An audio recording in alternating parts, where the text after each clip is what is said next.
All right, go live. It says we are live. Hello. Good morning, everybody. I'm here with Glenn Ingram, Joshua Fletcher. You call me Fletch. Um, this is kind of the last scheduled episode that we have in this mini series that we've been covering over the past week, where we have been. Sounds like a Sorry. screamer. No, good. It's always nice to manage those, make sure they're coming through properly.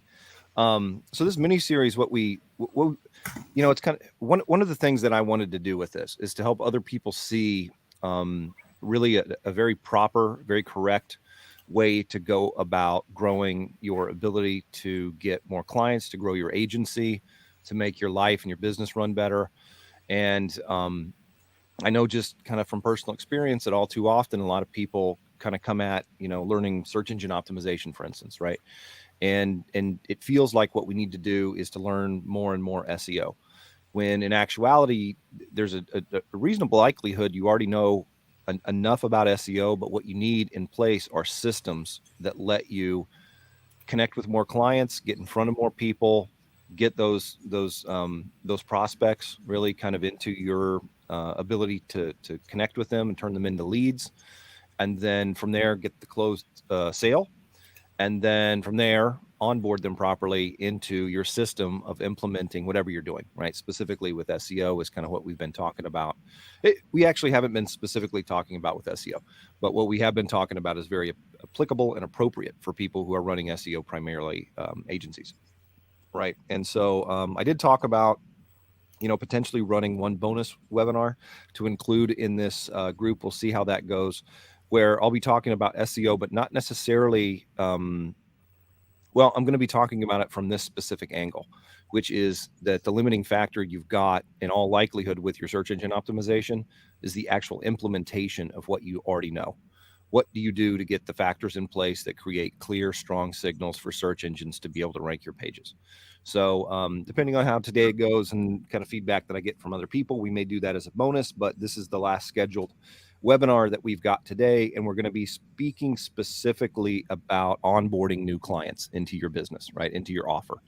And one of the reasons that this is so critical is because until you know really what your offer is, you won't know how to onboard clients. And until you know how to onboard clients, you won't know exactly what you need to do in the sales process. And until you know exactly what you're going to do in the sales process, it's going to be much harder for you to generate leads because they're going to be random and kind of all over the place. You're not going to be able to have a clear, crisp, clean message in your ads or in the pages that you build to rank to onboard new prospects and things like that.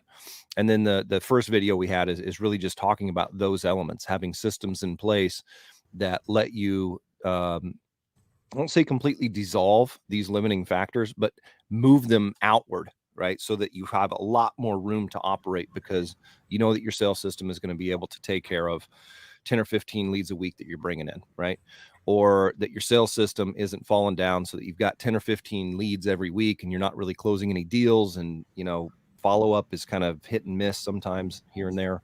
So today, talking about onboarding, it's almost like we needed to start here, but it's also kind of the last piece of the process as you're kind of going through and looking at things.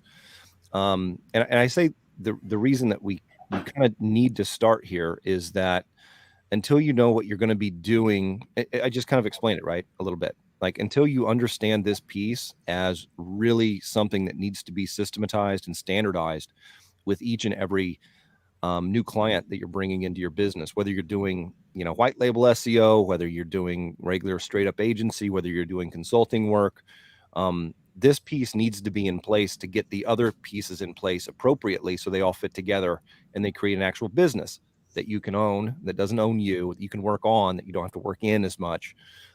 Really what you need to do once you've kind of figured out what the business is that you're going to be in is to get all these systems in place, right? We've talked a little bit, Glenn, maybe you want to kind of jump in and talk a little bit about, kind of why franchises are so, what looks like expensive to buy, right? You still have to run the business. You've got to do a whole lot. You got to hire people, but really you buy that book of here's your SOPs. Just do these and it works, right? And now you're going to make whatever profit you're going to make, right?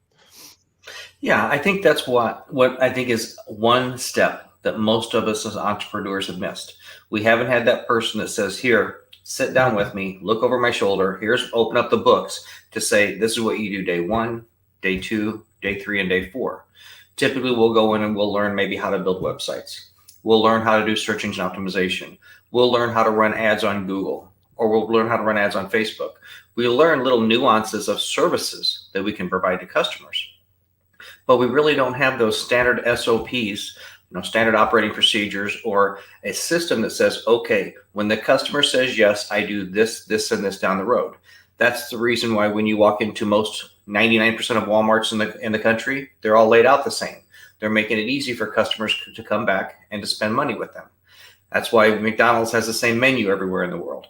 That way, everyone can eat the same burger, the same fries, the same milkshake, and have the same experience from place to place to place. So I think that's one thing that has helped me over the years as I've developed different systems. That, I love it when someone says, yes, I'm ready to come on board. Within 15 minutes, they have an email with a contract and agreement to sign. They have a welcome aboard email based on what we've agreed to do, to say, okay, now I need this done from you this week. We need this done in the next 30 days. These are the steps that we need to process for us to start working for you. So it makes it very easy, very simple. Little check boxes to go through, and boom, it's out in front of them. And they know exactly what I'm expecting of them, so that I can deliver what they're expecting of me. Yeah. So like, let's look at a business like, Burger King or something like that, right? It's a franchise business. You can buy those. In all likelihood, the person who owns a business doesn't really know how to make the burger, right? But they can read about, okay, well, I buy the beef here. We need to store it here. It needs to go on this type of grill at this temperature.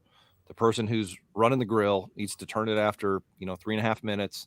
We need to have a laser temperature, sensor on it to make sure that it gets cooked properly. All that kind of thing, right? And that business owner is making, 100,000 plus a year, right? Likely. I don't know exactly what, but it's reasonable to think that that's the case. The guy that's actually flipping the burgers is not making that, right? He's making dollars per hour. And unless he does the right job, he knows he can be replaced because those procedures are in place, right? He knows the next person's going to step in. If they can just follow the instructions, show up on time, get the work delivered properly. Well, now, I need to make sure I do my job well, right? And so what I have not done, really previous to this year, much at all, is transition from being the guy flipping the burgers and making really good burgers to saying, okay, I need to manage the whole, production line here, and then take a step back. And now, okay, I need to manage the counter, get those systems in place. I need to make sure the business is in place. I need to make sure the menu's in place so people can order. Upsells are ready. Everything's good. Now I'm not really flipping the burgers. The burgers are getting flipped the way I know they need to be flipped to make that product deliver all the way to the customer properly. And it can be done so in a manner that's really, it's not really automated, right? You've still got to kind of manage this. And that's why managers are in place, right? We've got people that manage, a few different aspects, and they know how those need to work. They know how to do the quality assurance and quality control to make sure that those are getting done properly. And this last year has really been, really the time that I started looking at this in that manner. And I've also talked, a great deal about the work that I've done on David Mills's Law of Implication, his Alchemy series, and things like that. And from a strategic standpoint, it's also something that I think a lot of people overlook because it's more in the context, right? If you've got, it sometimes feels like what you need to be doing is working harder, but you could say, well, then work smarter. Well, smart how? Like, what does that mean? Like, and really what it does, what you need to be doing is looking at the bottlenecks in your business, right? Looking at those things that are limiting you and how much impact and how much effectiveness you can have while maybe working the same, if not even less hours. Sometimes you're going to work more. Getting these systems in place, if you're building them up from the ground, might take a while, right? It may take a lot of work to understand exactly what you're going to do on the sales thing. That's why, Glenn shared the kind of sales process, and there are a lot of kind of subroutines and sub areas within those headings that he shared last time. Same is true with onboarding, right?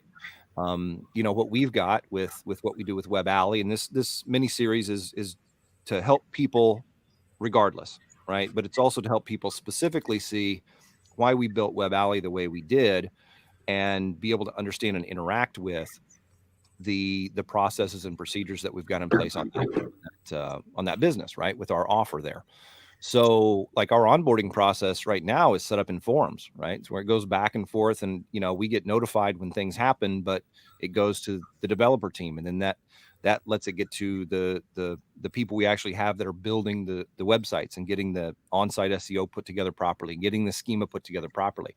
So when we bring a new website on, I get notified about it, but I don't have to necessarily be in there and say, oh, well, now I've got to do all this keyword research. I've got to do all these other things. It's like, it's already done because that was part of the sales process and it's part of this onboarding process. So you can kind of start to see, it's like, well, you'd have to do this anyway. But if you're approaching it from a one-off perspective where every time it's a little bit different because you believe it needs to be, and I'm not saying there aren't nuances, but those nuances need to be accounted for if you order a burger with no tomato, right? It's like, okay, well, that's not a big deal. Just put a checkbox, no tomato. Okay, now it gets made with no tomato, or it gets, you want to double, or you want to add some sauce to it, or whatever. That can get done, but it needs to be in these procedures and processes to make it so that you aren't really buried in the work of doing the product, right? So you make the actual whole offer work. You call it a business, but I think it's more appropriate to look at offer because you can have many different offers in the business, and each of these will need these same types of processes and procedures in place. What we specifically focus on is getting the website done properly right now, right? So Glenn, I don't know if that triggered some thoughts. Unfortunately, it did, and I'm going to switch a little gear because it kind of started me thinking when you were talking about Burger King, because I knew it was around this time. We are 2 days away from the 107th anniversary of Ford introducing the assembly line. December 1st, 2013, Henry Ford started all this with the assembly line.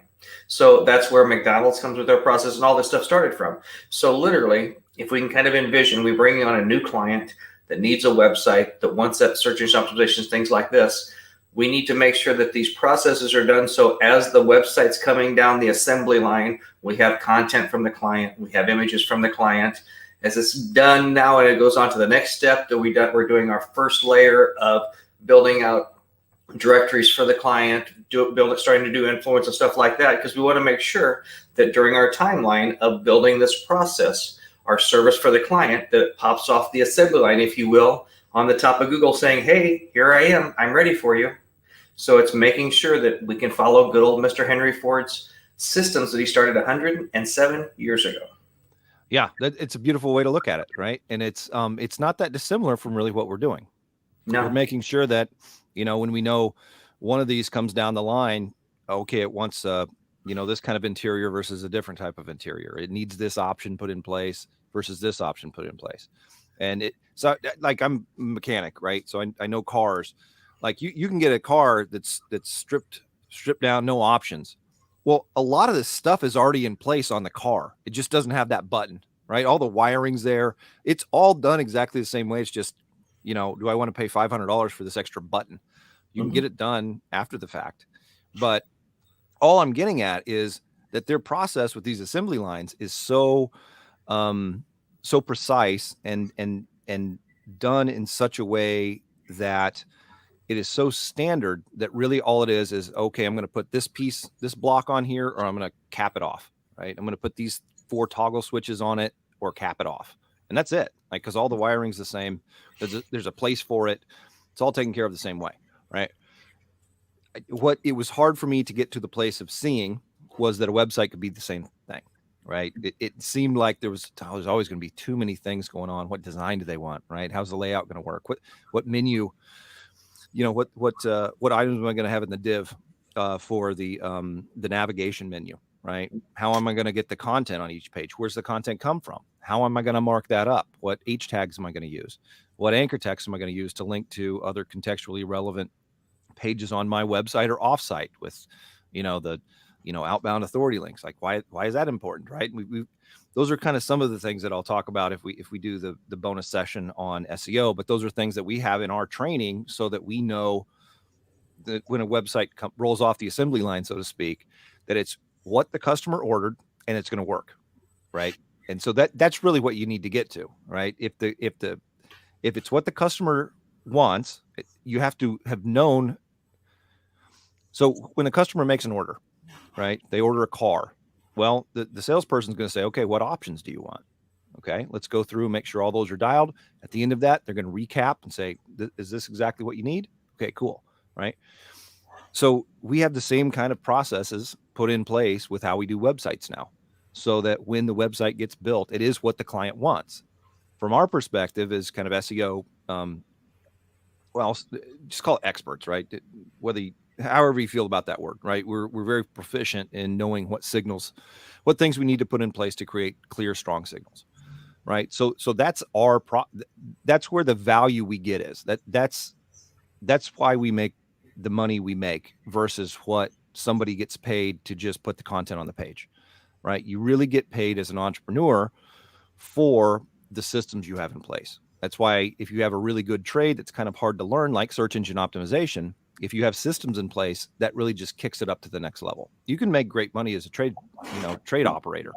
I have, right? That's been largely the way I approached my business. So I'm not saying that there isn't money to be made there, but there are problems with it, right? And it's very limited in what you can do.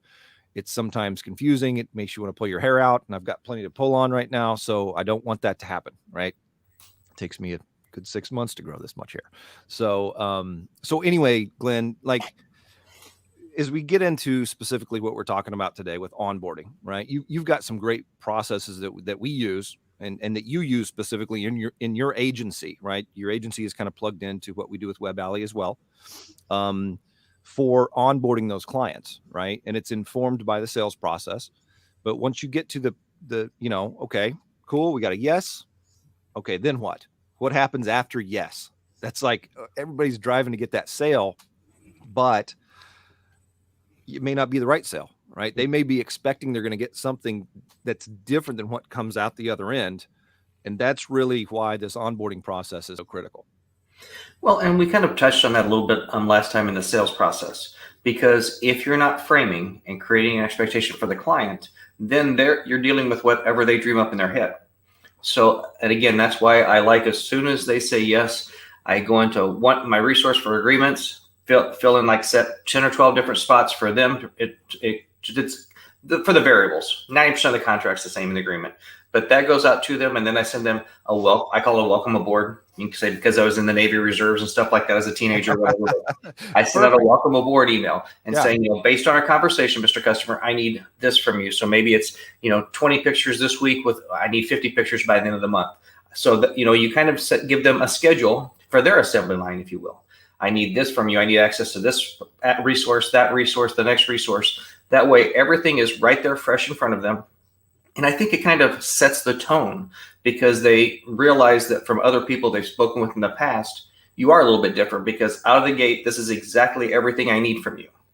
And down the road, and that way, if you don't have something in 3 days, 10 days, 20 days, you can send that email back to them saying, remember, I needed this from you. You're falling down on your end of the bargain, because in my agreement states, as long as you give me everything I asked for according to the timelines, then we're going to have your service roll out on the backside according to the time frame.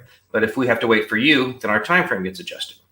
So I think just having those things in place is important, because again, you're creating an expectation. You're not only have a written agreement, but you kind of have a verbal agreement based on what you're asking for them to get for you to get down the road.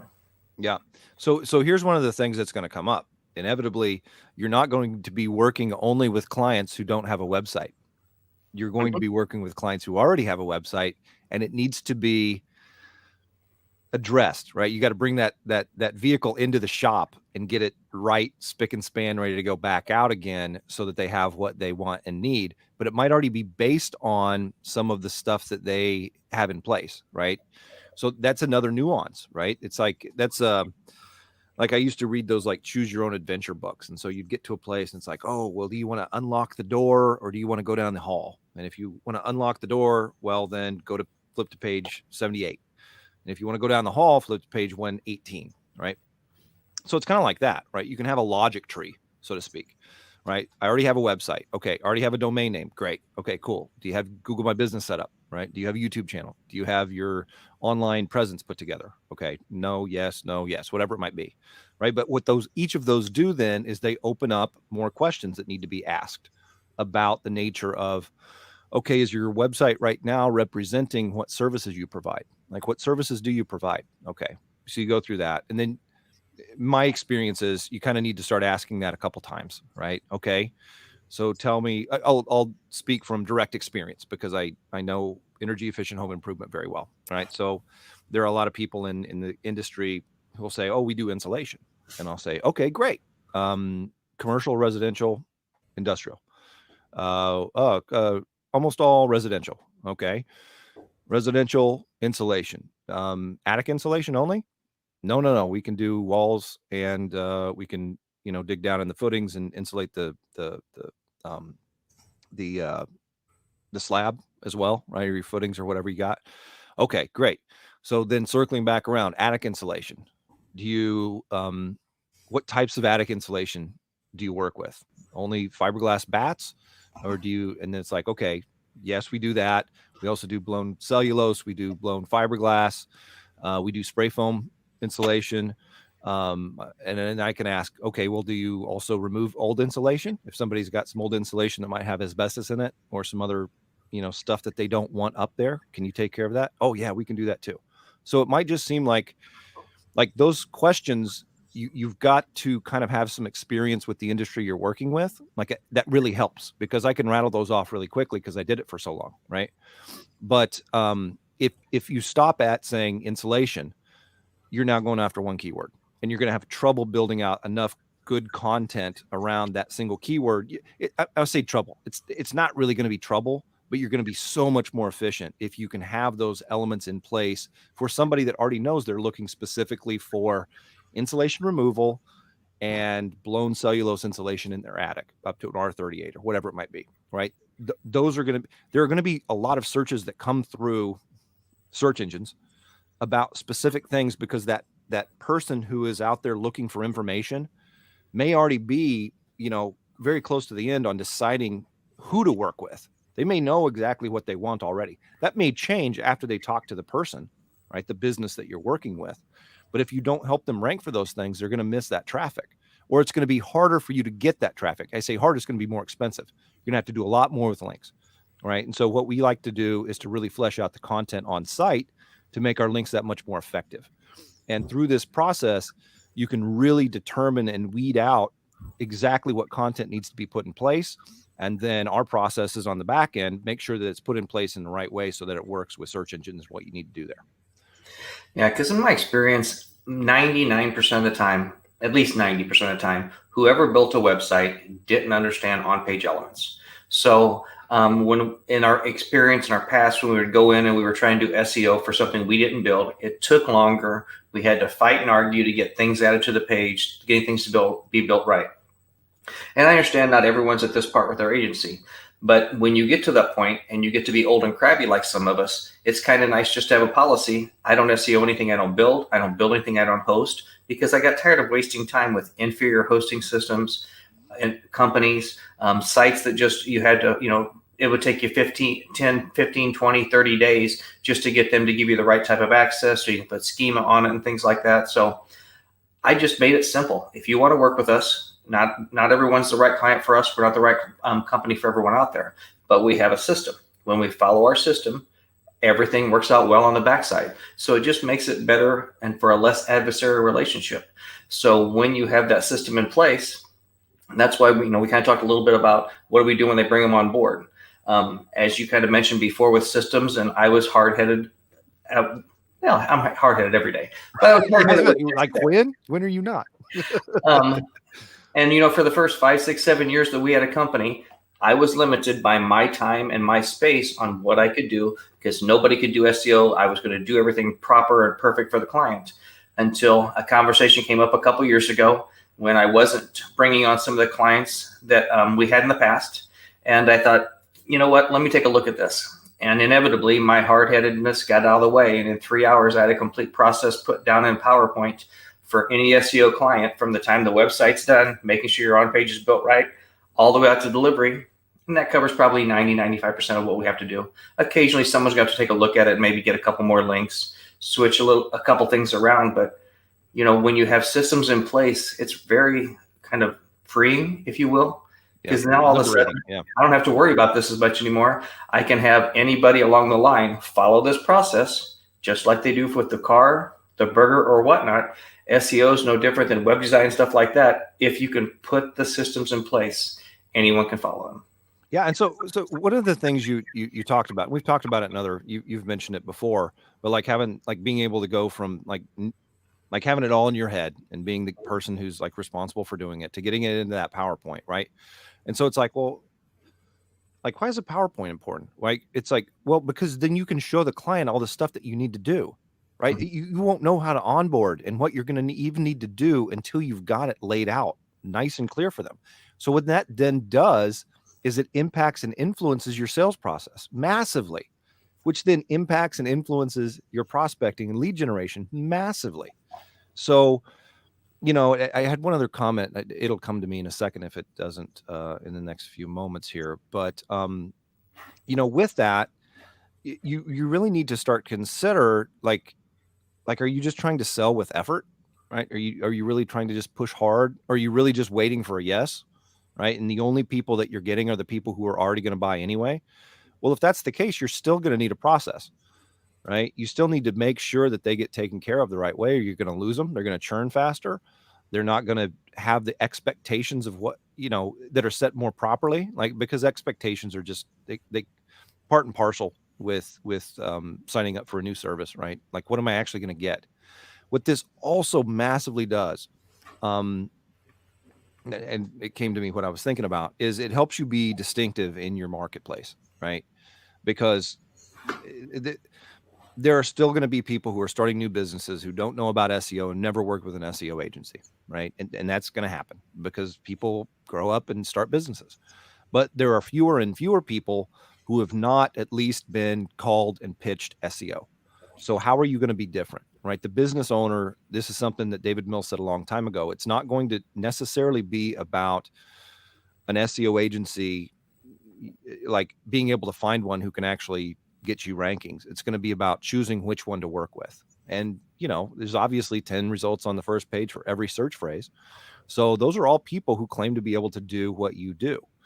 And these processes and PowerPoints and presentations and things like that are really something that can help set you apart from all the other people out there who say they can do what you can do. Not saying they can or they can't.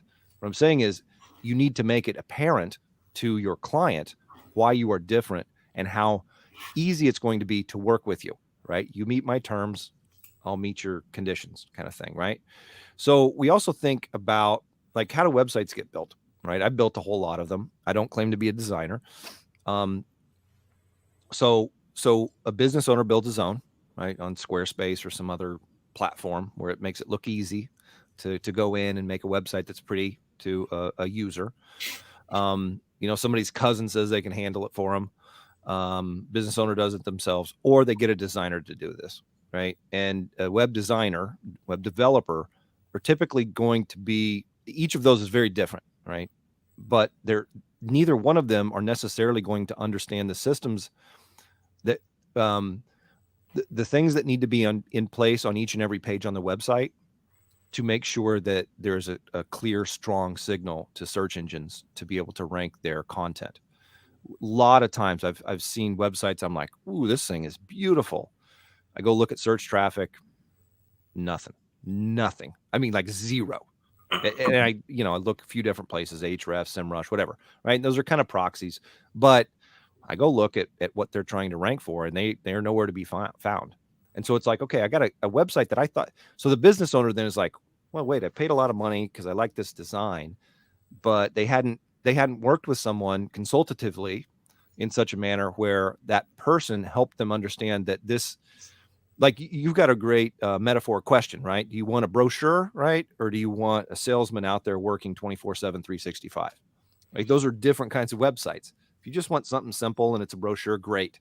But a lot of other businesses want something out there working for them that's in front of customers all the time, that has the same process in place all the time, for that customer experience to pick up the phone, call them, or fill out a form, or even buy directly from them if it's an e-commerce shop, right?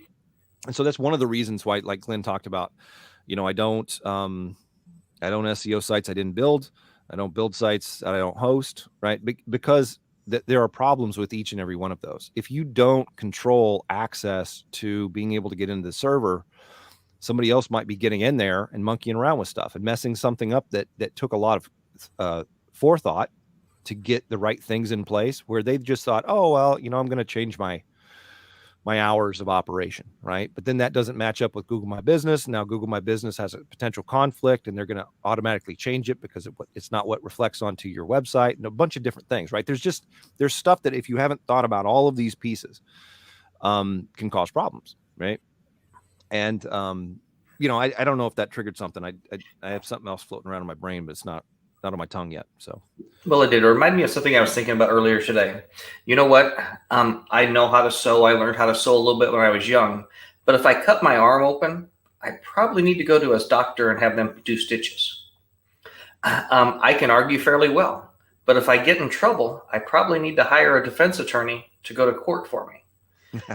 What's harder to find, a doctor, an attorney, or someone that truly understands web design, SEO, and how to implement everything together? So why are we going to professionals for other parts of it, and we let any nephew, cousin, Dick, Tracy, Bob, friends, cousin, brother, sister build a website for our business, when the website for a lot of businesses is their livelihood, is the only stream of clients coming to them? So I think that's something that some businesses don't take as seriously as they should. They take it for granted a little bit more. And I think that's what is something that can help a lot of us really separate ourselves, because we're not the people that are out there just making something pretty. We're not putting something on a crap CMS that, we've talked about this several times this year, the different clients that we brought from a Wix, a Squarespace, a GoDaddy, anything. Sometimes they're WordPress that people just don't know their backside from a hole in the ground on how to build a WordPress site, that they aren't on the first 5 or 10 pages of Google. We build the site right, and some of them friggin' index, and they're on the first page ranking number 1 before we even get Yoast put on them. Right, because they had a lot of links in place that were good links, but Yeah. the signal's confusing because it's pointed toward this thing that's got all this weird noise, and it's not really, clear. Right? They've got the power, but they've got no way to tune in to the right signal to understand. It's like trying to listen to 8 radio stations at the same time. It's like none of them are going to sound very good. So it's like, we're going to put you on page 5 because I'm not really sure what this is about. So, that happens. If you've done this for very long, you'll realize how often it happens. But if you're kind of new to the game, it happens a lot, right? There's a lot of websites on page 5. And so then this can come into prospecting. Why don't you go look around page 5 of Google for a search phrase, and there's add-ons, Chrome browser extensions, where you can see how powerful those sites are. Now, don't be giving all our secrets yet, Fletch. Yeah, just a few. It's the thing is, we can give these away free, right? There's a whole bunch, right? So, but it's an easy way to prospect. So now it's like, okay, cool.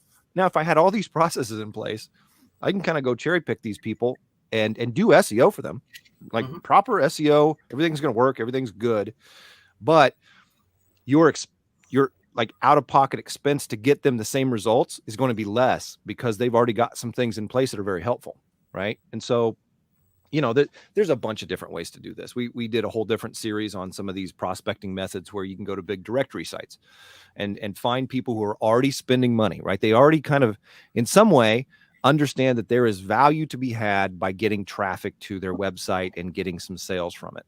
And all too often, some of these directory sites don't really produce much in the way of traffic, right? These sites and directory listings and ads don't really get much traffic, don't get many eyes on them. And so it's like, well, okay, like Glenn, for instance, has a lot of experience with some of these different platforms, so he can even kind of ballpark know what people are spending for these different kinds of ads and listings, or whether, there's a lot of different ways of doing this, but you can kind of know what people charge to build a website by calling them. If you want to find out what yellowbook.com charges to build you a custom website or to run an ad on your competitors' pages for such and such, they'll tell you, because that's part of and this isn't like sneaky. It's information. Heck, if they had a good product, I'd buy it too. right? But in order to find out what people are kind of spending, you got to do some research, right? That way. But these are all things that you can have just in your back pocket to pull out, say, hey, all right, the pipeline's not full right now. Let's get somebody on these 3 or 4 different prospecting methods to get this pipeline back full again, because the rest of the system is working. So we just need some more prospects coming in. So that's kind of the nature of what we're talking about, and these different methods that when you systematize them, it can be you can actually run a business then, right? You can actually say, I'm a business owner, as opposed to I'm an SEO. And then there's nothing wrong with being an SEO. I still, kind of qualify myself as that, as well as probably some other things. But it hasn't been until recently that I could say I own this business, right? So I don't know, Glenn, if that triggered any thoughts from you. Every time you say something, it gets me thinking about something. Well, let's take a look at that, because for anyone that doesn't aware, my background sales, prospecting, coaching, training, stuff like that. So that's where I enjoy things, and I enjoy finding different ways to find easy ways to bring on money. So let's take it, and we have a lot of tools out there. So let's say you're looking at yellowpages.com, the biggest phone directory out there, and you're looking at a plumber in Phoenix. Well, we know we can take that plumber page in Phoenix, throw it into different tools, and see how many people are actually landing on that page. And then maybe going to those people that are paying to advertise on that page to say, you know what, I see you're advertising there. How's that working for you?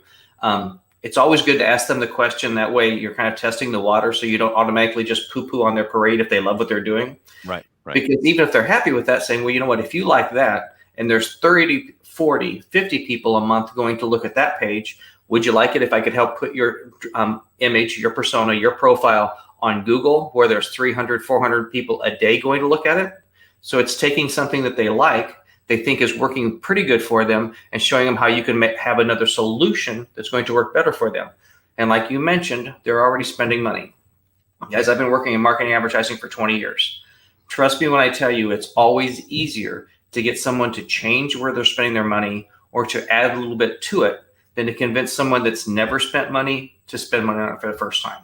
You're going to beat your head against the wall. And I've done it in different industries over the years. I even did it with another industry here a couple years ago, just because they really needed my service, but they're just not used to spending for it. So life's a lot easier to get in front of Joshua if Joshua's already spending $2,000 a month on products A, B, and C, and you can convince him to take $500, $1,000, $1,500 of that a month to spend with you instead of on another service, because you can show him how your service is better than the others. Yeah. So another hot tip, right? Let's go ahead and share one more. So I had a company come approach us as an agency to get them more traffic to their website, because they were, they'd spent $15,000 getting a website built, and it wasn't generating any new business for them. Right. So I go look at their website, and I'm just like, it's, it looked great. It really did. But I looked at the code, ran Screaming Frog on it, and started looking at their traffic metrics and where they showed up in search for different terms. It was just nowhere to be found. It was all jumbled and kind of a mess. And I'm like, well, I really like the way your website looks, but this is what it looks like to a search engine, right? And these things all need to be addressed in order to get your website communicating clearly, not just with the humans that visit the page, but with search engines and the bot that gets, that crawls your page and brings back the information that it's looking for, right? Those kind of elements that you need to have in place so that they go in Google's database and the algorithm gets run on them, right? So I get to thinking, because that went well. We signed them up, onboarded them. They were a good client for us. And so I go back and I'm like, I wonder who built this website, because they did a good job with how it looked, visually, right, to a human. And they put web design by whoever, right? So then I just did a quick search with, some search parameters, and I found 45 clients who had each spent same ballpark, 15 grand getting their website built. None of them were getting traffic. So there's just a lot of ways. Like, I knew they were spending money, right? You drop 15K on a website, you got some money to spend. They were a good client for us. So I was letting somebody else do my prospecting for them. And they never would have come to me had that company that did their design work actually been able to fulfill on SEO, which they were selling them on. They were getting paid monthly for SEO. They were just doing a bad job. So I quickly lined up 45 more people that I could reach out to and said, hey, you know what? I worked on a website that was built by the same company who built your website, and they didn't. They came to me because they weren't getting a lot of search traffic from from search engines, right? And it was just an email, just sent it out, right? And I think got like 8 or 9 responses within a week or two, right? So, and then those are all real nice prospects that are already set up as a lead, and you've already now understood what the nature of how that person, that company built that website, so you kind of know the problems. It's like, well, we're gonna have a tough time because these divs are locked, or this is all PHP or what, or JavaScript or something. So we've got to put some other elements in place. But there's like there's a lot of ways of lining up a lot of prospects pretty quickly if you got these other things in place where you don't get swamped by a tidal wave, right? It's like there's a coming wave of clients. Well, what do I do with them if I sign them all? Is this going to bury my business? Which it certainly can do as well. So let's say that again one more time, a little bit slower, because sometimes I don't hear things as well. So I'm excited. If I can find someone contacts me, they have something that has inefficiencies, and now I can find out who provided that. Maybe use what's called a footprint to track them, and now I have a boatload of more other clients in the same shoes that I can regularly contact and help. That'd be crazy. It would seem like a system or something, man. Yeah, that would be cool. So yeah, such is the nature of what we're talking about, right? Mm-hmm. Because you can, and there are things like this. It's with onboarding. Glenn's got some real slick tricks with not tricks, but just processes at work. It's like, oh man, how am I going to get all this content? I got to get all these articles written. Got to do this, that, and the other. People are spending money on content writers, on copywriters, even. And I say even, like I think that's an appropriate place to spend money if you're at that place where you're running paid ads. I'm not saying that, but what I'm saying is that a lot of people are spending extra money and waiting on client to turn around stuff for them. It just slows the whole process down, which means, whether the client wants to believe it's their fault or not, it's still not going to turn into a great relationship if things aren't clipping along and you're kind of hitting landmarks and benchmarks in what you want to hit. So it's like, okay, well, that's a failure condition. Let's address that. Let's find a way to address that. And there's several ways of doing it, but Glenn's got some really effective, efficient, extraordinarily cost-effective ways that actually build your relationship with the business owner or decision maker, right? Whether if it's a director of marketing or something like that, and they're just like, I'm taking care of this, right? So I don't know if you want to expand or expound upon that, or how some of these things came about for you. It's in all likelihood kind of something along those lines, right? Well, I got tired of waiting for content. I got tired of buying content and people complaining about content. And so every once in a while, not very often, I actually have something come up with that works. And so initially it was a tape recorder, having a conversation with a client with an app on my phone. And now we have all this great technology with all these video calls. Guys, content is easy. I can sit, typically it's about an hour once we have signed the agreement, welcome aboard, and right in there is saying, I need an hour of your time for a conversation, pick from my calendar. Everything's automated because I like to do things as simple as I can. And then I sit down and have an hour conversation that I've been able to take some time to write down all those questions I want to ask that you were mentioning, services, service areas, different things that they're doing. And by the time we're done talking for an hour or so, it may be an hour and a half. It depends on how big the client is. But roughly on average, it's going to be an hour. I can take that entire video, drop it into a piece of software that costs a whopping $10 a month.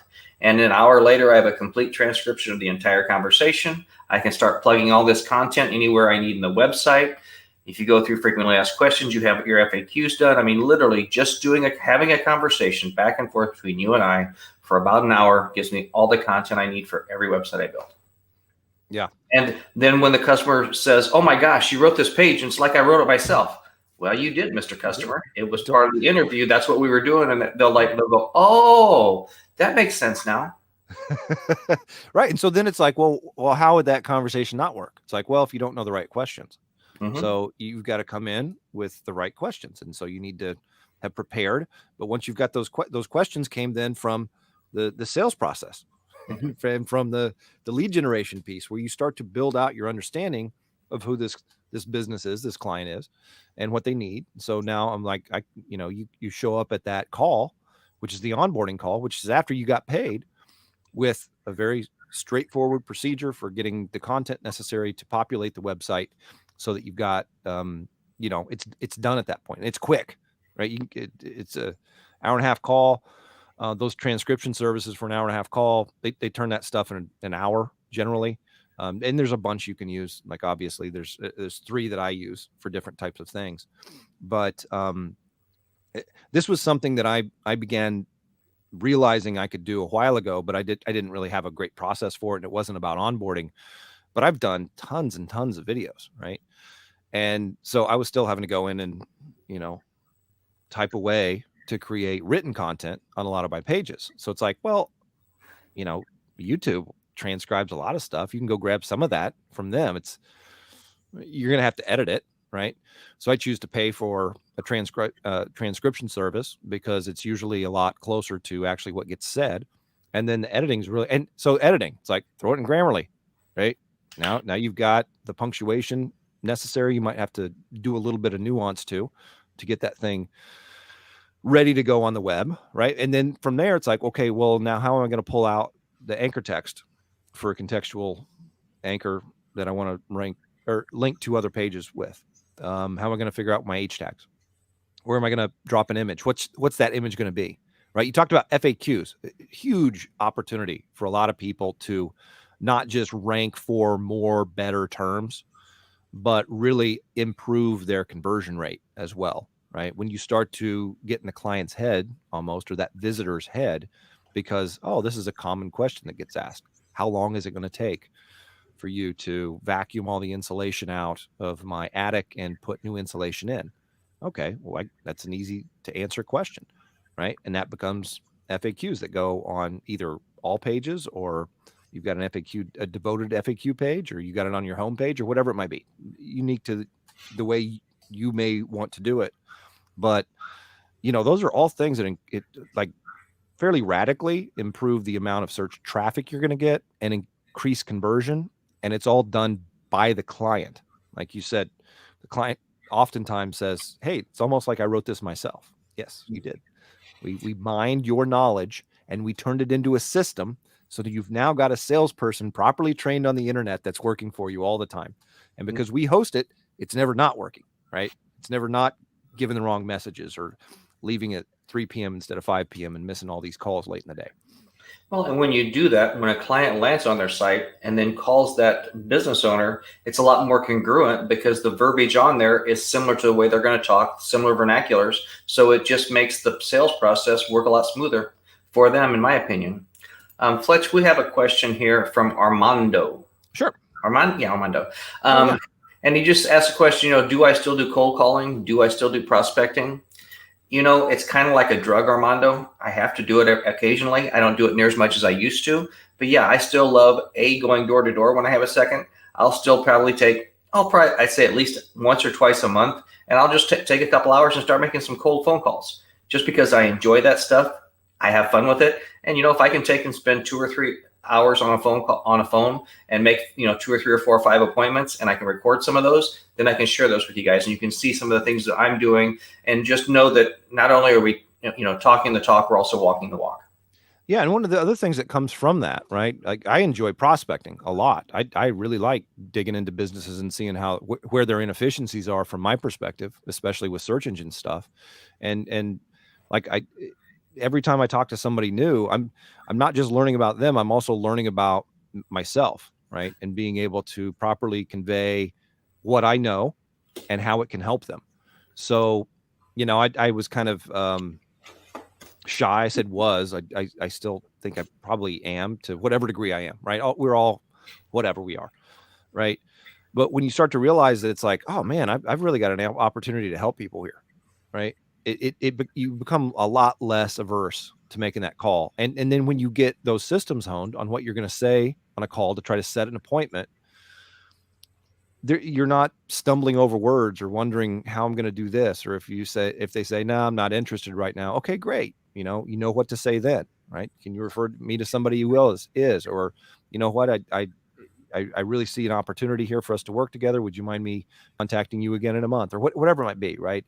It's kind of like when we feel like we get stuck or shut down, or like no is bad, we're going to just because of the way emotionally we tend to make decisions and where we're moving, it can feel like that's not the place you want to be spending time.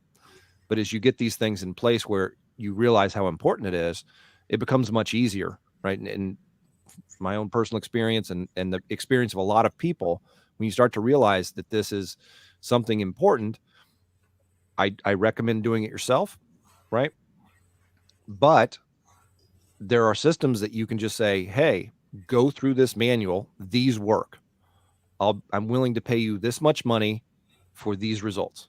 Mm-hmm. So, if you don't want to get on the phone, or, if English is not your first language, or if, maybe you're mute and you can't speak to someone. Okay, well, you probably need to get somebody else to make those calls or do some of this prospecting, unless you're just going to use, text prospecting, which I've gotten a lot of great feedback with, right? You can jump in, like LinkedIn is kind of a platform that Glenn and I both like quite a lot. It's full of business owners. The only people you need to talk to are business owners, right? You take a little time, and instead of sending out that, oh, they accepted my friend request, and I'm just like show up and throw up kind of thing. It's like, oh, I'd like to work with you. Here's what I do. It's like, well, just take a little extra time, go through that. That's a fun and easy prospecting method. You do it a few times, you can get your own method in place. We've got methods in place in the systems that we have with Web Alley. If you are interested in joining us for just having those ready-made, ready-to-go prospecting methods and sales kind of formulas and techniques that work, lead generation, onboarding, all of that type of thing. But taking a step back, we also want people to just appreciate how important these things are. Mm-hmm. Because if you don't realize how important they are, you're not going to pay for them one way or another, either with your time, with your attention, or with your investment. Armando asked another question, and it's kind of funny. He says, I hear cold calling is not effective. Well, welcome to my backyard, Armando. Here's the reality. The easier it is for someone to ignore you or to not talk to you, the more volume of activity you're going to have. So someone that's been selling this for over 20 years, if I can go door to door and meet business owners, that's the most effective way when you look at time investment, people you contact with, to get people on board. Step back one further, it's doing it on the telephone, because it's still easy for them to hang up on you, and you can have gatekeepers. Now, if you're going to be using the telephone, you have to maybe think a little bit and be a little bit more strategic, because a gatekeeper typically is in a business from 8 to 5. Business owners typically are in the business before 8 o'clock in the morning and after 5 p.m. at night. So especially if you're going after contractors like Joshua was, I'll cold call them from 7 to 8 in the morning and from 5 to 6 o'clock in the evening. So then I'm going to get Joshua answering the phone. I'm not going to get his receptionist or whoever else is answering the phone. So you have to look at each individual business that you're trying to do and what's your best way to contact that business or that industry. If you're looking at dentists, chiropractors, doctors' offices, those aren't the greatest for making phone calls because they're always going to be answered by a gatekeeper. So you have to be more strategic and thinking about who you're contacting and how you're contacting them. If I'm going after a doctor, a dentist, or a chiropractor, like Fletch mentioned, 100% I'm going straight through LinkedIn, because then I can communicate directly with them, not someone else in front of them. Where you're going door to door, you can simply walk in the office of a chiropractor and say, hi, I'm Glenn. Is the doc available? I need 5 minutes of his time. The same with a dentist. Or to find out, maybe if you're doing a little bit of more recon in the area and working a specific area, when is the office open? When are they closed for lunch? And then maybe trying to walk in when the receptionist is out for lunch, because then maybe you'll accidentally get the doctor to come up and talk to you. So cold calling, door to door, and in person on a phone are the most effective ways. You just have to make sure that you're using it to your advantage and understanding the systems they have in place so that you can get in front of the decision maker. Other than that, if you're doing LinkedIn, Facebook, any type of advertising, you have to contact more people. If you're doing just blast emails, you may have to contact a few thousand people a day versus walking into 10, 15, 20 doors when you're going door to door. So it just depends on how you're prospecting and understanding when is the best time to prospect the type of customers you're going after. Yeah, and one of the concepts I would just like kind of reiterate, because I talk about it a lot, but you really need to look at trading value, right? If you want somebody's time, you need to trade value for that. And they don't necessarily want to give you their time until they know what in the world you're going to be offering them. So at least acknowledging that and saying, hey, I put a quick video together because I checked you out on LinkedIn. I found your website. You're nowhere to be found in the search results, but it does look like you're spending money over here on Yellow Book, and it looks like you're running paid ads. I'd like to walk through, a short presentation with you about what we might be able to do to help you if you're interested, right? So that then you've already like contributed, like I'm a professional. I'm acknowledging the fact that I do want your time. I'm willing to give you something for that. That translates to calls. It translates to walking in and talking to somebody, right? You need to know what value you're going to be able to trade with them. And by and large, like what Glenn said, yeah, the easier it is to ignore you, that's not a good thing. Okay, well, show them something that they're going to have a hard time forgetting or ignoring, right? Armando says he's asking about law firms in particular. Law firms aren't very difficult to work with. You just have to understand how to talk to attorneys and what they're looking for from you, because I've worked with attorneys all across the country. Probably my biggest niche is either attorneys or insurance agents. So let's say you're using email, let's say you're using LinkedIn, you're using some different things. Once you are doing something that you have analytics on and you can see that they have watched your video, opened your email, done something like that, Armando, then I'm on the phone, especially if they open up 2 or 3 or 4 times, or if you're doing different types of email systems where you're getting live notifications that they've opened the email. If I see someone just open my email because of a notification, I'll jump on the call and I can tell the receptionist, hi, I'm calling for Joshua. I just sent him an email and I just wanted to follow up with him about it. They're a lot more apt to put you through than if you just call and say, hi, who do I talk to for marketing? Because now you know that Joshua has an email, you're having correspondence, they don't know who you are, you're finding different ways to get in the door. And then when Joshua answers the phone, you can say, hey, Joshua, I don't know if you noticed this, but I saw an email. I just want to follow up with it.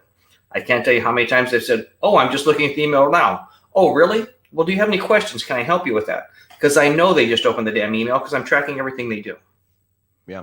Yeah, that's big, right? And so that just speaks then to like thinking about things properly and then implementing systems that put you in a position where you're trading value. And you're going to be doing that the whole process. That's the nature of relationships, period. Mm-hmm. Whether it's romantic relationship with your family, your kids, in business relationships with clients that you take care of, you're trading value. You're getting paid to do something for them, right? They get value, you get value. And so just start the process out that way. Don't start asking, because if you start with like asking for something without offering something, it's like, well, this probably like, what am I getting out of this? Right. Mm-hmm. It's almost guaranteed that they've been blasted before by somebody else, right? Yours is not the first time you've asked if you can just do SEO for somebody. Right? I could send that message and it would fall on deaf ears, regardless of how well I could actually perform that service or at what value I could contribute to their business based on what I charge. So you need to be more strategic again and think about the value you trade to move things along that process. Well, and one more pet peeve, again, I don't care if it was the phone book that I was working at or now as I'm talking to people when they're selling these types of services digital. Learn to talk in layman lingo and don't talk about SEO. Don't talk about iframes. Don't talk about in the phone book, triple half columns, double quarter columns and stuff like that. Talk to them kind of like what Fletch mentioned before. I'd like to visit with you about your website because right now it looks like it's just a brochure. I'd like to help you show you how your website could be a salesperson working for you 24 hours a day, 7 days a week on Google, bringing you people looking for your services. Learn to talk in language they understand, and that's going to help set you apart inevitably from most people that are out there that talk in the things that we think and we do, but we need to talk in the ways that they think. Yeah. Yeah. And then, so, today we're talking specifically about onboarding, but we have been covering this whole process, but you have to cover this whole process to know what you're going to be doing with onboarding. Like until you get figured out, okay, well, this is what I'm going to be doing on the website, you won't realize that, I'm going to be able to rank you for more keywords than other people are ranking you for, because I have these systems of onboarding that are going to uncover a lot of these keywords that other people are just not going to take the time to realize about your business, right? Mm-hmm. That can set you apart just by itself. So onboarding is really, it's extraordinarily helpful even in the prospecting area. Once you know what you're going to be asking and what you're going to be doing and what you're going to be offering, you'll be able to be very distinctive, right? and valuable to them, even if they do nothing more than trade time at this point, right? Because there's no is not a no tomorrow. It's not a no next week. It's not a no next month. As long as you're providing value and, respectfully being aggressive with what you can do and provide, um, that's just a general approach you need to take, right? You need to get to a place, like if you're not respectfully aggressive, you have to ask yourself why. And in all likelihood, it's because you aren't as confident in implementing the stuff you can do as you need to be. Mhm. It, it opens the door for, okay, I need to look at the systems of implementation here, because I would like to feel like this is naturally important and that I feel like doing it right now. Well, I think the whole sentiment through all these things we've talked about is being the quintessential Fletch, asking questions. You ask questions to set up an appointment when you're prospecting. Once you have an appointment, you ask questions to find out what you can deliver to the client. Once they agree to do stuff, you ask questions so that you can deliver it. So you have to be the quintessential interviewer all the way along the process. And when you're doing that better than other people, probably a lot more different than other people are, all the way along the process, the customer's talking more than you are. They're going to be more engaged because you're acting like a consultant, like that trusted advisor. You're going to be separate yourself very easily from all the other riffraff going around there, all the emails that people are coming out there just blank. I mean, trust me, I have enough friggin' sites out there now that I kind of get a kick out of when someone uses me and my footprint, and I see 500 or 1,000 emails coming from these same people trying to sell this because they think they're all my customers. No, I own these things. I want to say, run along, little boy. This isn't for you. But it's just interesting, guys. You have to find ways to set yourself apart so that you are different. And when you're different, people are going to want to learn more about you, listen to you more, and want to know more about what you can do instead of just being in the kind of the gray noise out there of most marketers. Yeah. And so one of the things I know is that, you can be an SEO specialist, right? And that's the thing you do, and you get the on-page factors right, and you know how to do links and get them right.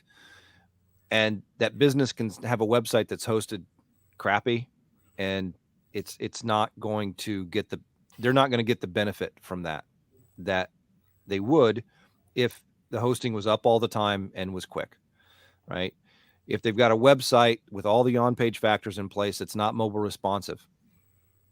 It's not going to load properly. It's not going to rank properly either, because so much search volume comes from mobile, right? Google's announced and seems fairly apparent that they use mobile indexing to qualify whether or not this is a trustworthy and professional website.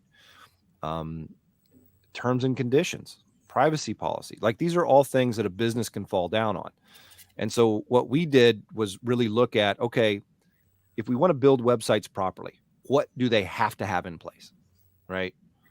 And that was kind of, okay, well, that's the first question, or there's probably questions before that, right? Oh, so what are we trying to do, right? That kind of begs the next question. So website seems like that. How are we going to build a website properly, right? And then we continue to pull that all the way apart and kind of created the ecosystem that is kind of the nature of the Web Alley offer, which is websites built properly, which include all the on-page SEO, hosting, mobile responsiveness, quick load times, terms and conditions, privacy policies, things that this is a growing tidal wave, ADA compliance. These are all things that building a website properly needs to be. And just with ADA, right? We've shifted talking about specifically ADA to actually websites built properly, because like that ADA thing is really killer, because a lot of businesses would qualify to get half of this dang thing paid for with federal tax credits, right? And nobody knows that. I know that because they've run surveys on the top million websites on the web, right? The majestic million, I think, is what what they assessed, right? Million websites. These are the top million websites. So these are the ones that are actually done well, and less than 3% of them are actually above that web content accessibility guidelines standard, right? So we know that at least one way we're going to be able to help people with what they've got going on and then you start to stack all these other pieces of value. That's really what you want to do. You want to stack advantages you have. So if you're stacking now SEO with mobile responsive website with uptime that's very high, that loads quickly, that has all the SEO on site in place, including schema, structured data, that has content on the page that's going to convert well because it was largely written by the business owner, that is above that WCAG standard where they get half of that money in a tax credit back if they qualify for it. Like, I want to tell people about that. That's why I'm sitting right here right now saying this, because I want to help people with this thing, right? So getting yourself to that place, it's kind of natural, but it does require some inquisitiveness, right? Yeah, where you've got to really think about, oh yeah, that's the place I want to be. I want to be there so that these things can happen, right? And so you've got to kind of just engineer yourself to get in the right place, because you're going to operate on your level of understanding. And so if you understand that this is where I want to be right now, this is what I want to be doing right now, this is valuable to people because it's valuable to me, right? I want to buy my own product. Now you're in the right place. Now doing some of these things that may not feel as like you really want to do them right now are going to feel very differently once you've got these things in place. It used to be like there were a lot of times when I brought a new client on, got a yes, good paying client, paid me money, and it was like, oh man, this is going to take a lot of work, right? By personal work, I'm going to have to go in here and chew around on keyword research and figure out how to rewrite these pages. And I'm not whiz bang with PHP and HTML. I can hack my way through it with copy and paste, but if something goes down and it's 10 p.m. before they have a huge sale the next morning, now I've got to log into the website and figure out what in the world's going on, or I've got to try to correspond, in my family time with their developer because it's hosted on their site. And it's just, there's a lot of pitfalls there. And what we want to help people understand is that you can engineer and get into a place where that's not the case, right? And that's kind of, again, the nature of why we wanted to run this series, the nature of why we put the kind of CAST program together, which is, again, what we want people to see the value in, so that they can get properly trained, so to speak. And when I say trained, it's more about opening up the understanding of how these systems work and what to put in place in your own business. So that then you can plug in to what we do white label with WebAlley and just churn out these websites that you really don't have to work on that hard, because all the systems are already in place to get the thing built properly, right? Yeah, I think, once you have systems, once you know how to do all this stuff, this is really a pretty easy industry that we work in. I mean, I enjoy talking to clients. I enjoy helping them make money. Some of these processes that we just talked about, some of these prospecting methods we just talked about, Flexstone's two of the customers that I brought on this month of November, an election month with all the craziness going on. I brought on a new attorney and a new mortgage company in Southern California that I was able to do optimization for them at prices that they were happy with, less than what I would have normally charged. But realistically, the attorney, I have to build a couple pages. Everything else is done right after he paid to have me build the website, and optimization, I don't need to do it because he has enough links. Same for the mortgage people. They just worked with somebody that didn't understand how to build websites properly. They didn't it still had HTML at the end of the thing. So, it was an older not HTML sites, right? Yeah. Yeah. Yeah. They actually had that in the full path URL. Yeah. So, literally the cities we were able to choose, because a lot of times when we do optimization, they're for multiple cities, not just for one city. It's kind of one of our niches and our specialty. So they picked 20 cities for X amount of price when they were hoping I'd give them 10 cities for this. But, literally once we build out those 20 different city pages, they're going to rank because they're stronger than the ones that are there. And we know how to build a website properly. So when you really get these understandings and systems in place, it's kind of fun to be able to watch people get excited to spend money and to write you checks because you're helping them make money. Yeah. So let me think if I can. I'll try to walk through this. I've got it kind of jumbled in my head a second, but I think it'll come out okay. So, like we talked about, there's a lot of websites out there with operating businesses who've got a lot of links coming to them that are built improperly, that you can take on as an SEO client, get the website built done, and they're going to achieve the result that you would get if you took on a new client, had to build the website and then send links. So now your cost is down. They're going to get results faster because on-page updates tend to rank more quickly, have the impact more quickly than it takes for a link to fully kind of mature and have the impact on them. This is not that different at all from the methods that we've all used to go and buy expired domains that already had a ton of links coming to them that were built improperly and that bring a lot of power to the table. This is exactly the nature of what the quality site-based series that I did with OMG Machines in 2017 is about. That can be a whole business model, right? I'm not saying links are not important. I'm saying that because links are important, find places where links are already going that are not getting the results. And now, it's like an electrician. Oh, well, just connect these wires. Now it all works, right? Maybe everything else was already in place. You're just connecting some wires, right? That can be your whole business model. And you can make, tons of money doing this because your clients are going to get great results quickly, more quickly than they would if you had to build up the power over time, right? So to speak. So a lot of these things are just kind of like, you continue asking the questions like, what are we really trying to do when we buy expired domains? We're buying websites that were not built properly, that had a lot of links. And now we're making clarity in those signals. Like all my sites are money sites, right? Because they have links going to them and they've got pages that have clarity on them. And so they rank, they get traffic. So if they get traffic, I can convert and make some money with them.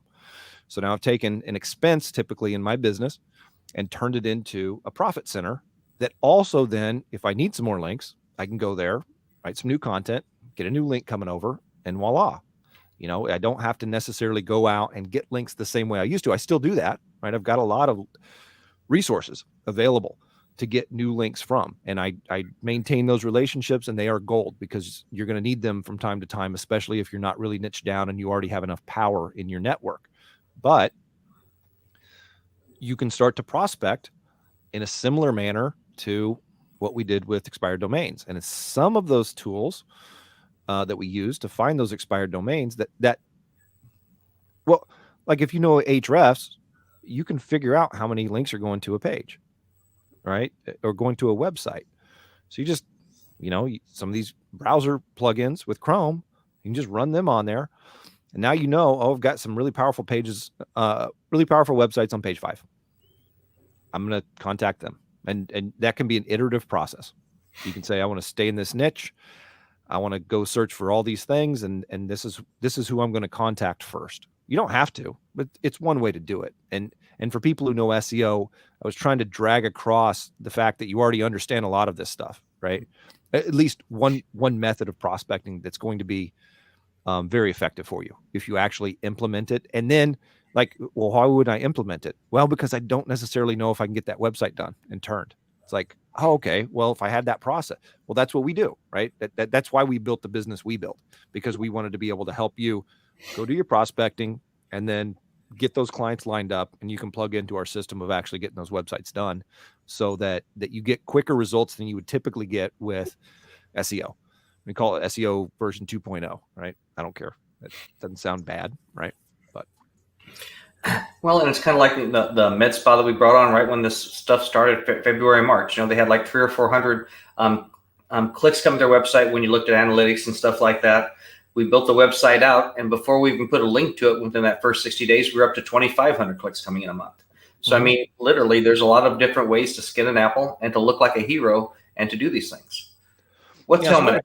Yeah, question here from Helmet. So it says for people listening, so by connecting the wires, you're talking about just fixing their on-page optimization so everything else works. Yeah, similar. Not only that, because I say not only that, it depends on what you mean by on-page, right? There are some other hosting considerations that come into play. If they've got a site that just loads in 45 seconds, fixing on-page may not get them the results that they could get if they had a better hosting situation, right? If you just fix the page titles, URLs, and H tags, and their site's not mobile responsive, they're not going to get the results that they could. So there might be a few wires you got to connect. But if they've got that power already coming in, and that power has a pretty clean signal, and it's just meeting with a bunch of mud, yes, clarifying that is going to absolutely help, and help quickly.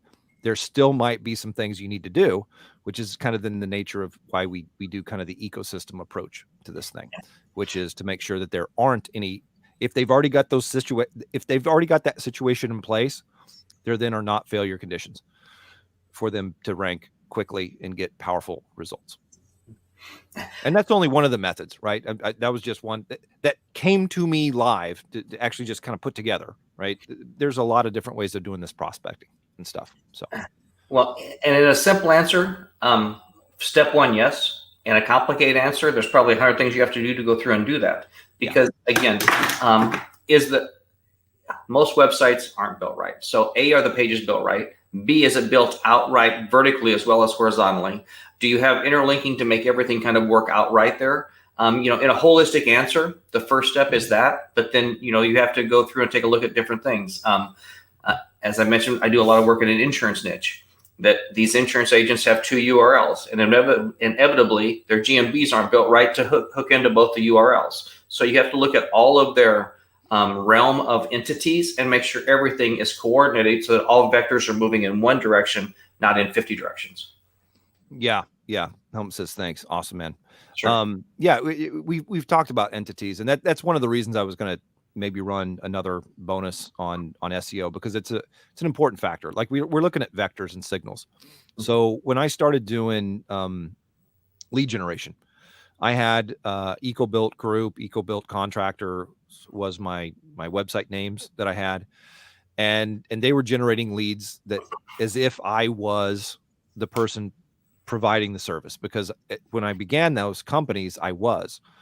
What I switched to then is I took one of those websites and I made it about generating construction leads, and like it was effective. I could kind of rank it because it already had power. I'd already done some things to it, but over time, I had a lot of my other online presence that wasn't pointed toward construction lead generation. It was pointed toward installation contractor. I say pointed toward, like it was going a similar but not exactly the same direction. And so then you start to look at how the entire website, not just the web pages, how the entire website fits together. And this has been the method that I've followed for 5-6 years now. First thing you want to do is understand on site, on page, right? So on page, on site, brand, their entity, and then from there you're going to add clear power, right, through links from relevant sources with proper anchor text, right? And so that's the whole process, right? I give it away free, but when you get into the doing of it, there you can understand there's a lot of nuance to it and specifics that you've got to have in place, because like I've taught SEO for a long time now, and the teaching of it wasn't the teaching of it. It was the teaching how to do it, how to implement it, how to get it in place on the web so that it gets results. Because in your head, you can get those things pretty clear, but it might seem clear, and you're going to go out and try to do some of these things, and you realize, oh wait, I don't know how to get schema on these pages, right? Or I don't know how to change the page title in this theme. It's giving me duplicate page titles no matter what I do. These are just kind of like the implementation of it can become a problem. And so what we've really tried to do is to make sure that there aren't any problems with the systems that we run, right? If you're Burger King and you start buying burgers from a different source, different beef, it's not going to taste the same way. That person knows I want that Whopper, and it's going to taste exactly this way. I've never eaten a Whopper, so I kind of assume I know what they taste like. But you get a feel for the taste of this thing, and you want it to be the same each and every time. So if you're using a bunch of different themes, that can be a problem, because some of these themes act, weird, right? They don't act in such a way where you're really going to be able to meet the web content accessibility guidelines. And that's important, because all of the SEO signals are included in that. Every single one I know about are included in the WCAG, right? It doesn't mean that all of the factors in the WCAG are massively important to SEO, but they're all within that category. So it's like, oh, okay. As long as I'm in the WCAG and paying attention to all these things, these are all going to be somewhat helpful. And there are certain things, it's like, if I've got 2 ingredients, I won't get the result. If I get 3 ingredients, I won't get the result. But if I get all 4 of the ingredients, now the thing actually works. And so again, we wanted to make sure that there weren't potential holes in this system of building websites properly, that we had almost all the ingredients right, but we didn't have any salt. So it didn't turn out tasting the way we wanted it to. All right. Well, Armando has said, is there a link? Do we have something that we're going to offer, Fletch? Yeah. So, so the nature of what Glenn and I have been doing here, right, has been to really help people see these things as important. We have a company called WebAlley. It's at weballey.net, where we do all of this as a white label service. But we opened that up earlier this year, had people come in, had some people succeeding, other people were not succeeding as much, right? And we wanted to make sure that everybody had everything we wanted to make sure there weren't holes in what was necessary to succeed with what we can do as a white label service provider with weballey.net. And so then what Glenn and I did was, put our thinking caps on, or put them on backwards, and really tried to say, okay, well, like where are people kind of getting stuck? Like, we want to make sure people don't get stuck. And so what we've done is put together a training program where we train people in systems that we use each and every day, and get the understanding built in such a way where you won't get stuck prospecting, generating leads, closing sales, and onboarding clients, and being able to talk proficiently about SEO in such a way where that's kind of really going to be one of the core drivers of your offer. So that program we've called CAST, and it stands for Correct Agency Systems Training. Correct Agency Systems Training. We're not saying this is the only correct, but we're saying that what we are training you in is correct. So, scrutinize it, ask questions about it, but these things work. They're what we do, and they're things that if you're not paying attention to, you're going to get stuck at some place along the line with whatever offer you're putting together, right? So what's the link that we have to that, Glenn? Do we have that up in line yet? Chat. Can you pull from private chat and put that on the screen? Yes.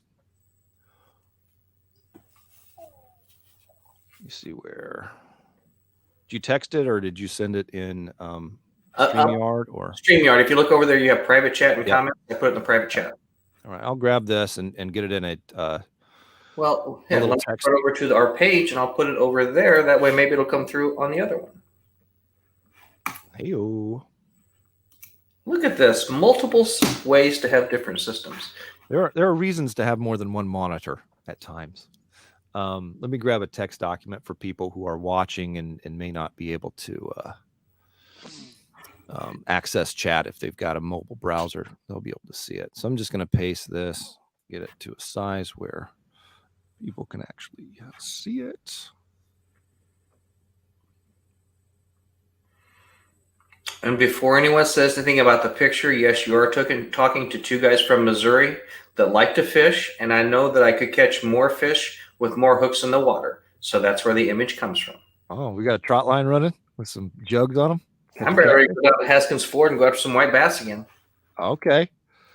Yeah, white bass are fun when they're all. Let me see what I got behind here. Make sure I'm not sharing any kind of pictures of my kids or anything I don't want to have show up. I'll get this put up on screen here shortly. Let me do a screen share. Where is that functionality? Share screen. And I just pasted it into your Facebook page with the video streaming live, Fletch, for anyone that's on there as well. Okay, beautiful. Yeah, so if you are on Facebook, you'll be able to catch the link in the comment thread, right? So it's members.weballey.net, and alley is spelled A11Y.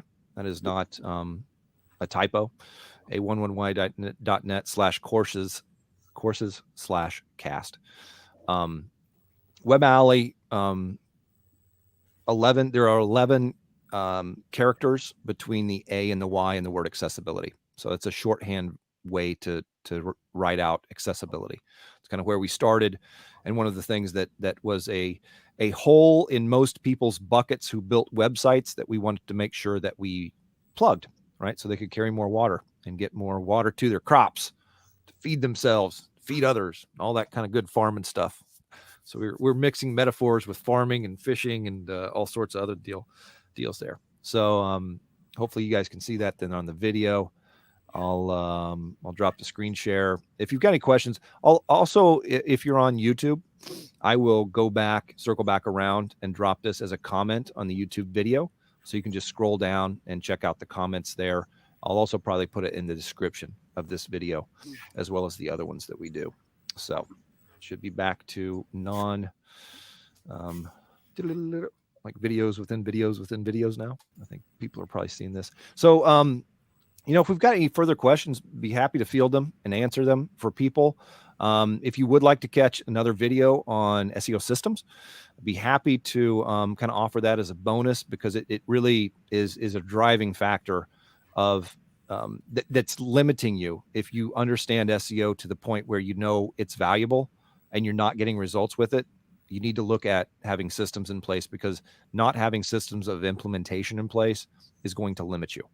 So happy to do that. I've done plenty on those, but having one that's more concise and directly about what we're talking about here and what we do on the websites we build, like Glenn talked about, multi-location, multi-service, those can get kind of complicated. If you're used to understanding clear signals on each and every page, you can put that together. But we've got some really slick technology that our third partner, Mike Hayden, and Glenn have kind of masterminded and put together that help us roll those things out in a very efficient, very effective manner to really blanket a lot of the smaller communities and outlying, cities that are in a metro area, for instance, or if there's a business that operates in kind of a small town, but they'd like to show up for the 5 or 10 towns surrounding them because they've got to drive a little bit for all their business. Multi-location, you're going to understand how important that is. And it makes a huge difference on the amount of traffic and leads and prospects that website can bring in when you know how to do these things in a manner that you aren't jumbling up the signal that your website is giving, right? And that's really kind of critical to having a very effective multi-location website built that can get you a lot more traffic and results with the same kind of amount of power, just because you've got more real estate online. You seen anything else, Glenn? Do we miss any? No. Someone else on the Facebook said, is there like an outline of the courses or whatever? I'm just posting the link to this page on the site with all 4 videos. If they want to kind of go through them, we've kind of talked about systems. We've talked about prospecting. We've talked about sales. And today we've talked about other types of systems for fulfillment. So if you look through those, I think on the sales one, we kind of had a list of all the stuff that I'm going over from prospecting, sales, and stuff like that. Well, hey, this is really critical as well, because we know that a lot of people are catching this because we're streaming it. So they're catching it on Facebook or they're catching it on YouTube, and they haven't signed up for our notification list on weballey.net. And so if you're not getting notified of those things, that's going to be a lot of the messages that we're sending out to help people understand more of the specifics of what you get when you jump on the inside of that. Right. So we've got a whole built out series on each of these 4 topics that we've been talking about on this webinar series, right? We're going to cover SEO. We're going to cover sales. We're going to cover onboarding. We're going to cover lead generation and prospecting, right? Those are going to each be 4 modules, each with content necessary, specific tactics, as well as a framework of understanding what you're really trying to accomplish. And then again, those tactics that we're actually using, and those tactics with prospecting, lead generation, the nature of the sales calls that we're recording and making available to you guys. The onboarding system is really in place, but we're going to supplement understanding why each of those elements in the prospecting forms that we use are important, so that you can appreciate their importance. So you make sure that you ask those questions properly of your client and you set the sale up properly. So this is really designed as a franchise, right? Yeah. Well, go ahead, Glenn. I'm sorry, I didn't mean to interrupt. Well, and one thing that, so everyone understands, what we've done is we've put some videos in there so that for the hard chargers, they can go through, they can understand what's going on, and they can literally be out selling next week. We're doing this because in my years of training salespeople and working with marketers here, you really have three basic ways of learning. You have people that just want to know the concepts. They're going to apply that to what they do, and they're going to run. You've got the next level of people that need a little bit more of okay, this is the ABCs. That way they can understand a little bit more, and then they can be out running in a few weeks. And then you're going to have some visual learners that I've learned over the years that really want to take and do some role playing with us, maybe look over the shoulder when we're doing some things. So for those processes, we're going to be having weekly webinars for the next 12 weeks. Yeah. So that we can really dive into that depending on how you learn, what level of information you need. So if I'm going to be running a webinar every week for the next 12 weeks. Fletcher's going to be running a webinar. We may do some things together and be behind the scenes for each other, just because we want to make sure that no matter what level you're at now or how you learn, we can disseminate this information in an effective way for you. Yeah, I neglected to mention that what this is really designed to be a boot camp, right? Where you come in, regardless of what physical condition you're in, you're going to come out with the tools necessary you need to do this stuff well. So while the content is in there, you've got what you need to jump in, get going like immediately. We also are going to be continuing to grow it, much the way, I was schooled, right? I learned a lot and came to understand a lot about the success of these information and systems businesses really being about making sure that the members who join don't get stuck. And so while Glenn and I have taken a lot on to help people not get stuck based on where we were earlier this year, we're still very open-minded about understanding that there may be some more things that we need to continue to add and supplement. And so that is the nature of kind of the 12-week boot camp. And then with that, what you do is you, after, not just after the completion, but after becoming a member in CAST, you do get access then to our white label services to build these websites. And we have no additional cost for that for up to 3 months. Is that correct, Glenn? Yeah, it depends on how they get started. If they pay for everything now, they've got 3 months starting now. If they're going to need more time to learn the stuff, then it starts when they're done with their payment. So it's just giving them access to, here's how I learn how to do everything. You know what, if I need some help or whatever, and you want some professionals to do some of the design development for you so you don't have to bring that on yourself so you can sell more, we'll kind of go over some of that system and service as well. Right. And so this was kind of a mini series we put together. And it's like, as we got more and more into it, it's like, okay, this is how it's going to really flesh out and what the actual offer is that's kind of on the other side of this type of thing. So again, don't mind running another bonus webinar that I'll probably look at setting up this week on SEO, because I think it's something that we didn't directly cover on this webinar, but it is on the inside of the training for CAST. And, other than that, I don't want to keep people too long today. What I would highly suggest is to make sure that you're on our notification list, right? And that's at weballey.net/webinar-sign-up, right? And I'll drop that link in the threads on YouTube and on Facebook to make sure that you're on there, because we'll continue to help people understand more of the nature with more clarity of what we've got on the inside of this training program. So, Glenn, if you got any follow-ups or things that I missed or did not say that you think are valuable? No, and this is going to be like a lot of the things that we're in, guys. We're going to have a Facebook group just for members and stuff like that, so you can ask questions and have access to back and forth as well. We're going to do everything we can to make this a collaboration so that everybody can get to the points that they want to get to, and we can all kind of have fun and win. I like that. I like having fun and winning together. Mm-hmm. Right? Yeah, where there's not really any opponent other than being stuck and ignorance, not dumbness, but ignorance of certain things. And so we want to tackle those together. Oh, and we forgot 2 things. We forgot to offer special offers, Fletch. What the hell are you thinking, buddy? For the 30 people that join, a lot of the stuff that you're going to see when we talk about, we really talk about creating your entities. And from personal aspect, from the both of us, we've realized that as much as we've been out there doing stuff for a while, that neither one of our LinkedIn entities were to the level they should have been at. And so we found a partner that specializes in this, that's going to give a free audit to any of the first 30 people that join, to look at their LinkedIn profile and tell them where they could make it better. If they want help for a severely discounted price. They'll actually help go in and do it for them. So whichever you like, if you just want an audit, they'll give you the audit, or for a stupid simple price. And trust me, I've had a lot of people solicit me for my link to help me with LinkedIn. I've had people that want to charge me up to $5,000. Literally for a couple $100, they'll go through and fix your whole profile for you if that's something you want from them, and we'll just give you the link to that. Yeah, and what they get free, that in-depth audit is extremely valuable. Like what I got from this partner, this lady who went through, were 4 separate videos about different elements on my LinkedIn, why they're important, what would the nature of changing them look like, and why it's important to get those updated and done right. So I've had a lot of people like, oh, congratulations on the new role, and like all this stuff, and I'm like, oh, I'm actually just going through and filling some of this stuff out that was there, but it was kind of just placeholder. I didn't know. It's like, it's not really a resume, and I haven't had a resume for a long time, so I didn't know what to do with it.